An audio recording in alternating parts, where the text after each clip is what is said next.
मी असलं ते राजकारणी छक्के पण येत नाहीत मला, मी जे बोलतो ते करतो.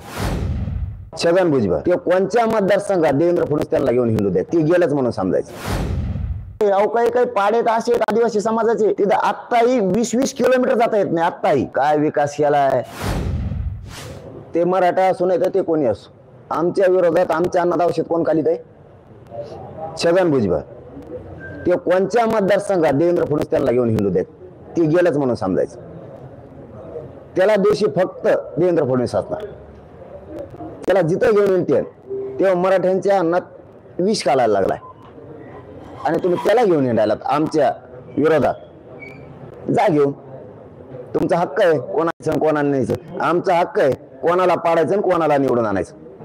कुठेही न्यायचा म्हणा, महाराष्ट्रात कुठेही न्यायचा.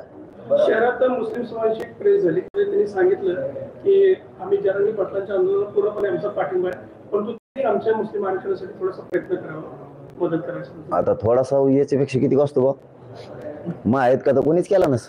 आणि मी जाहीर बोललेले, ज्यावेळेस मी बोलतो ना, मी सामान्य साधा माणूस आहे, मी शेतकऱ्यांचा पोरग आहे. मी असलं ते राजकारणी छक्के पण येत नाहीत मला, मी जे बोलतो ते करतो. मी मागच सांगितलं होतं आमचा ज्वलंत मुद्दा आहे मराठा आरक्षणाचा. हे मी 7 महिन्यापूर्वी सांगितलेलं आहे. मराठा आरक्षणाचा हा ज्वलंत मुद्दा आहे हातात. मी 2-2 काम हातात नाही धरत. मी चौंडीला गेलो होतो त्यावेळेसही सांगितलं होतं. एकदा मराठा आरक्षणाचा प्रश्न मार्गी लागला की धनगराचं मुस्लिमाचं आरक्षण कसं देत नाही तेच बघतो मी यांच्याकडे. कारण मी नुसत्या गरजानं भजन त्यावेळेस आमचा राजकारणाचा काही विषय बी नव्हता 7 महिन्यापूर्वी. हे तरी आत्ता आला विषय.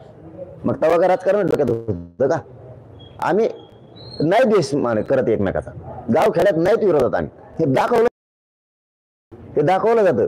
धनगरांचं मराठ्यांचं जमत नाही, मुस्लिम मराठ्यांचं जमत नाही, दलितांचं मराठ्यांचं जमत नाही, 12 बलुतेदारांचं जमत, आमचं सगळ्याचं जमतंय. अहो आमचं धकतच नाही, मराठ्यांचं त्यांच्याशिवाय धकत नाही आणि त्यांचंही मराठ्याशिवाय धकत नाही. अहो रोज बसायला लागतंय, उठायला लागतंय. जबर गाव खेड्यात तुम्ही सगळे, आणि तुम्ही सगळे गाव खेड्यातलेच आहेत. टपरी पुढे उभा राहिली, चहा प्यात कचाकच घोडेले होते एकमेकाला. प्रेम आहे ते एकमेकावरती. आम्हाला नाही धकत एकमेकाशिवाय, एकमेकाला बैल दिल्याशिवाय धकत नाही, पाणी दिल्याशिवाय धकत नाही.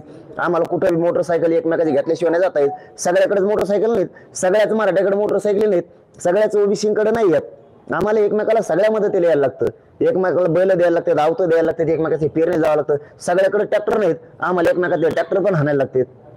आम्हाला सुखदुःखात उभं राहावं लागतं, लग्नात राहायला लागतं. आम्हाला सगळ्या बाजूने आमच्या अडचणी आहेत. आम्हाला एकमेकाशी देवाणघेवाण करायला लागते. आम्ही सगळेच मराठी पैसेवाले नाहीत, सगळेच ओबीसी पैसेवाले नाहीत. आम्ही सगळे एकमेकाला आमच्या जीवन मरणाचे प्रश्न आहेत एकमेकाशी.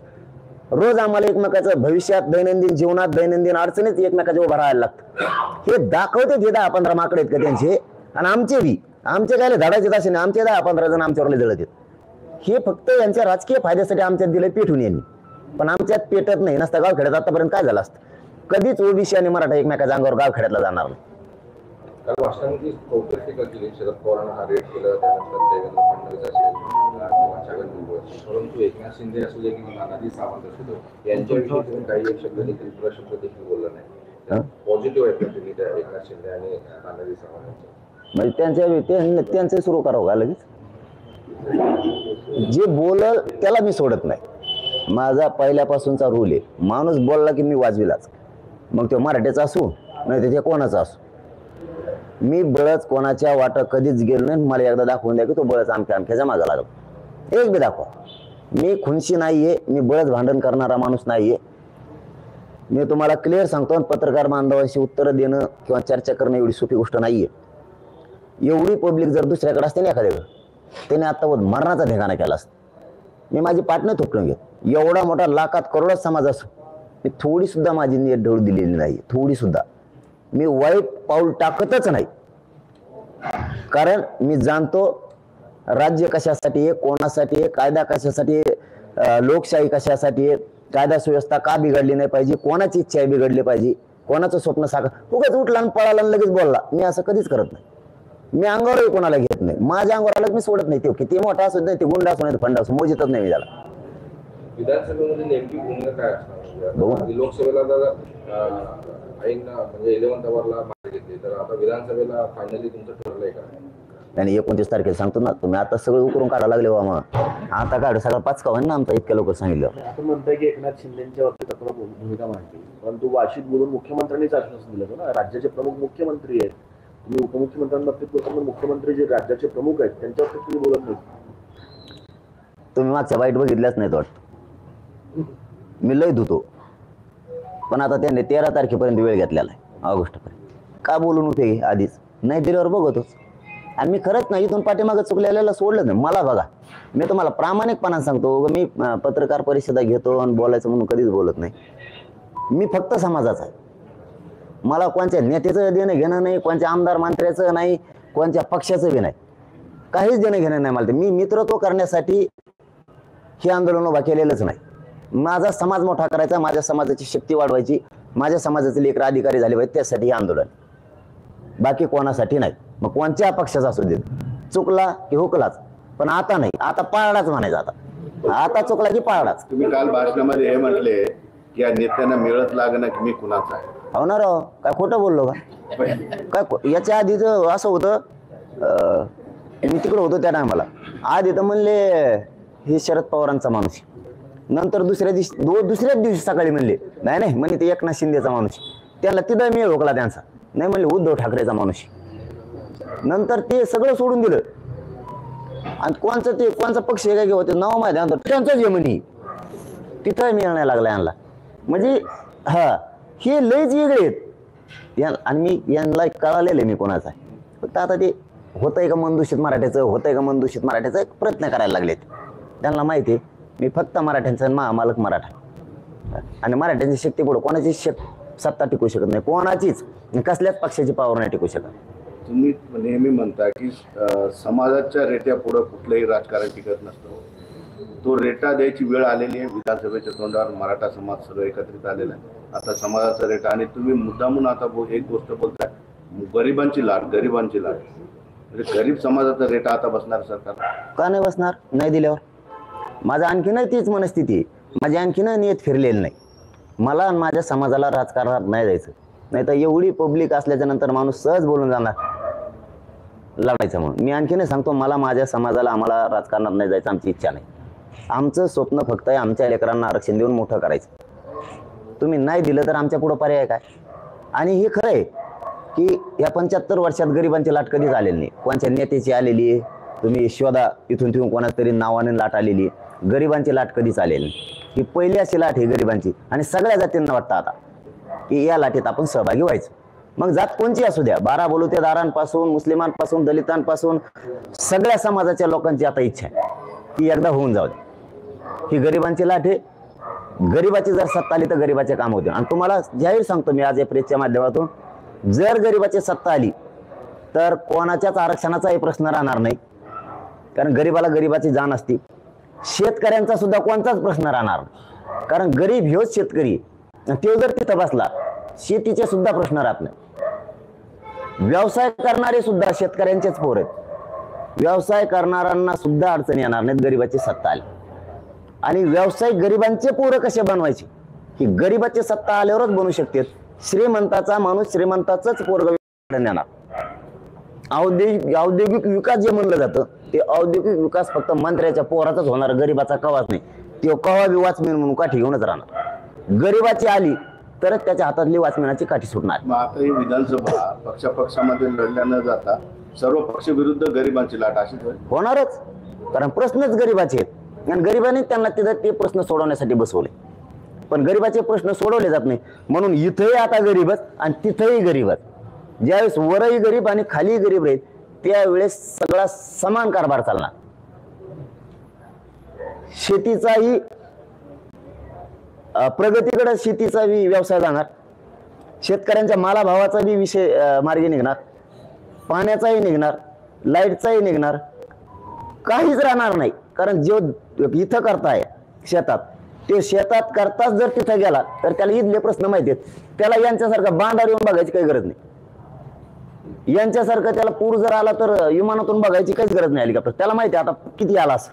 ते मोजित आहेत, मिलीमीटर आण, पट्ट्यान, लोखंडाचे पळत नुसत्या इथून ते पट्ट्या घेऊन कामा धामाचे मोजित आहेत. आणि पैसे नाही, फिशे नाही, काहीच नाही. आता बघा कोल्हापूर ते सांगलीचे किती हाल झालेत. नुसत्या पट्ट्या घेऊन पळत आहेत लोखंडाच्या. मिलीमीटर मोजो, अलीमीटर मोजो, काय मोजित आहेत त्यांचे त्यांनाच माहीत. आणि पैशाचा पत्ताच नाही. नुसते हिशोब करतात किती हजार कोटीचा झाला आणि कवाशिक टाकायचे. 2 वर्ष लागणार तरी ते नुकसान भरपाई देणार नाही. तो पुरतं शेतकऱ्याचं वाटोळं होणार. आता तातडीची गरज कशाला आपल्याला सगळ्याला? आता आपल्याला इथून बाहेर पडायचं, आता आपल्याला गरज आहे जेवण केल्याशिवाय बाहेर पडायचं नाही. याला दैनंदिन गरजा म्हणते. आता त्या लोकांना अडचण आहे, त्यांचा हातचा पैसा गेला, पिकं पण गेलं, पुरं पीक जळून गेले, पैसे खिसले होते शेतीत लावले ते पाण्यात गेले. आता पुरात आता गरज आहे त्यांना तातडीची. तुम्ही 2 वर्षांनी देणार, मेलक राहिले ते झालं का? कर्जबाजारी केली का आत्महत्या? आणि परत तुम्हीच म्हणणार आम्ही कर्जमाफी केली. 2 वर्षांनी कशाला केली? इकडे पार वाटोळं झाल्यावर, आमच्या घराची राख रांगोळी झाल्यावर शेतकरी कर्जबाजारी व्हायला हे सुद्धा कारण तुम्हाला द्यायचे ना, तातडीनं का देत नाही तुम्ही? उशीर का करता? त्यासाठी ईदलाच तिथं जायला पाहिजे, तरच महाराष्ट्र सगळ्यात पुढे जाणार. समाजाची लाट एक रात्रीतून एक दिवसातून होत नसते. गेल्या अनेक वर्षांचा आक्रोश एकत्रित येऊन ही लाट होते किंवा उठाव होतो. तुम्हाला वाटतंय की याचा आक्रोश लोकांच्या मनामध्ये गेल्या अनेक वर्षांपासून आहे त्या परिस्थितीत समाधान? मराठ्यांसह सगळ्या जाती धर्मातल्या लोकांना त्यांचं स्वप्न जर साकार करायचं असलं तर ज्याच्या त्याच्या क्षेत्रात, ज्याच्या त्याच्या विषयात, ज्याच्या त्याच्या व्यवसायात त्यांना जर बदल करायचा असला, त्यांच्या लेकरात, त्यांच्या शेतीत, त्यांच्या व्यवसायात जे अनेक प्रश्न त्याचा जर बदल करायचा असला तर लोकांना आता मनातून उठाव करावा लागणार आहे, सगळ्या जाती धर्माच्या लोकांना, तरच हे बदल होणार आहे. आणि गरिबांचेच पोरं सगळ्या जातीला न्याय देऊ शकतात, दुसरे कोणीच नाही. गरिबांचेच पोरं जर तिथं बसले तेच गरिबाला न्याय देऊ शकतात. त्यांना जातीवाद ही गोष्ट माहीत नाही. जातीवादाचे तुकडे करण्याची जबाबदारीनं, जातीवादाचे तुकडे करण्याचं जबाबदारीनं काम सगळ्या पक्षातल्या नेत्यांनी केलेलं आहे. जबाबदारीनं ठरवून कोणी जातीवाद करायचा, कोणी नाही करायचा, कोणी दंगल पेटवायची, कोणी पुढं व्हायचं, कोणचे लोक घालायचे, हे नियोजनबद्ध जबाबदारी 75 वर्ष काम केलेलं आहे. गरिबाचे पोरं काम करणारे सगळ्या जाती धर्मातले जर तिथं गेले तर ह्यो महाराष्ट्रातला, देशातलं हे राज्य महाराष्ट्र असं असं की जातीवाद पूर्ण बंद झाला आणि देशात महाराष्ट्र सगळ्यात पुढे गेला विकासाच्या बाबतीत सुद्धा. फक्त गरिबाचेच पोरं तुम्हाला तिथं बसावं लागणार आहेत. आणि सगळ्या जाती धर्मानं या नेत्यांचं नाही ऐकता आता जातीचे पोरं मोठे करायचे. आपल्या राज्यात असणारे सगळे व्यवसाय, शेतीपासून सगळे, हे जर प्रगतीकडे न्यायचे असले तर गरिबाचे पोरं तिथं बसवायचे. सगळ्यांनी पक्क ठरवलं पाहिजे. 100% बदल होणार आणि सगळ्यांच्या पुढच्या कायमच्या समस्या सुद्धा मिटणार. हे तुमचं स्वप्नच आहे. करणारच मी, सोडितच नाही आणला वरगाड्याशिवाय. चल धन्यवाद. मराठीमध्ये मोठं करून राजकारण असतं असं आपण सगळ्यांना एक असं वाटतं की जेव्हा आपण 28 तारखेला 29 तारखेला जो तुमचा प्लॅनिंग आहे तेव्हा तुम्ही सांगितलं उमेदवाराकडे असं वाटतं का बरं अन्याय सहन करून घेते ना आता किती दिवस? जर समाजाचं 29 तारखेला ठरलं उमेदवार द्यायचं, त्या उमेदवाराला नाही दिलं तर त्यांनी ज्याला मत दिलं त्यांनी तरी काय केलं आतापर्यंत? यांना विरोधच केलाय. मग पुन्हा पुन्हा त्यालाच देऊन त्यांच्यापासून काही फायदा बी नाही. नेमका आमचा फायदा काय बा? निवडून दिलेल्या आतापर्यंत 75 वर्षातल्या सगळ्या पक्षातल्या आमदारापासून आमचा फायदा काय? काहीच नाही. तुम्ही काही केलंच नाही. तेच ऐकतो मी, तर लहानपणापासून ऐकतो. वीज, रस्ते आणि पाणी, नळ देणार तेच जेव्हा 75 वर्षापासून, त्याच्या पुढेच जाणार. प्रत्येक भाषणात प्रत्येकाचं तेच म्हणणं, तुम्हाला पाणी देणार, वीज देणार आणि तुमचा विकास करणार. भेटलं नाही, काहीच नाही. कुठे कुठे? अहो काही काही पाड्यात असे आहेत आदिवासी समाजाचे, तिथं आत्ताही 20-20 किलोमीटर जाता येत नाही. आत्ताही काय विकास केलाय? या 46 मतदारसंघावर या राज्यातल्या आदिवासींचं निर्णायक मतदान आहे. त्यांना आणखीन रस्तेच नाहीत, आणखीन रस्तेच नाहीत. काय बाता मारता विकासाच्या? लोकांना ठरावं लागणार आहे. आता आपण विचारपूर्वक काम करून हे आपल्या कामाचे नाहीत. जरी यांनी दबाव आणला या राजकीय लोकांनी, कार्यक्रमाला जाऊ नको, मतदान करू नको, आणू द्या, त्याच्याच संग हिंडा. मतदानाची पेटीला तर चौकून गोल लावलेलं असतं, तिथे गेलं की पळलाच पाहिजे. याला म्हणायचं जातवान मराठा. बटनच त्याच्याकडून दाबायचे नाही. पाटील, तुम्ही आरक्षणाचा विषय मांडता आता मतदारसंघाची स्टडी सुद्धा तुम्ही केलेली. तुमच्या बोलण्यातून कळतं की एवढ्या मतदारसंघामध्ये एवढं निर्णायक आहेत, तेवढ्या मतदारसंघामध्ये तेवढी लोक आहेत. तुम्ही आता पूर्ण तयारी, मानसिकताच केलेली सगळ्या गोष्टी. 29 ला आणखीन लय सांगणार आहे मी. तयारी का? त्यांनी शिकेलंय मला, त्यांचे जे माझ्याकडे ते शिकेलेत मला, म्हणून तर त्यांना मग कोड उरगाडा मी कोणाचा आहे तर ते पडूनच जाते. मग कोर उडी हे कोणाचं आहे, कोणून डोकं लावतो, काय करतो, म्हणण्यात पडूनच जाते. मग म्हणते पडलो काय मी, तर निवडणूक बी होऊन जाणार. त्यांच्यात लय पाचका आहे. त्यांना कळन की जसं माझ्याबद्दल विचार करतात याचं असं होईल त्याचं तसं होईल. आधी तुमचं सांभाळा म्हणा, ते सगळं इकडे येणार आहे का बा हुकल्यावर. आमची शक्ती कधी बी तिपटीनच वाढणार आहे. बघा तुम्ही माझ्या सगळ्यांना वाटतं संधी जाऊन द्या, आता आम्हाला नाही साधलं ना साधू द्या गरीबाला, हे खूप जणांचं म्हणणं. माया नाही राहत पोटात, मी देतो गप्पा गप सांगून. पण राजकारणात म्हणतात पुरं सांगायचं नसतं, तरी काही मी दाबून धरलंय. ते आता 29 तारखेला तुम्हाला सगळ्यात सांगतो. चलो, धन्यवाद. देश विदेशातील प्रत्येक घडामोडींचे लाईव्ह अपडेट मिळवण्यासाठी आता साम टीव्हीच्या सर्व सोशल मीडिया प्लॅटफॉर्मला लाईक, फॉलो आणि सबस्क्राईब करा. तसंच सर्व नोटिफिकेशनसाठी बेल आयकॉन प्रेस करायला विसरू नका.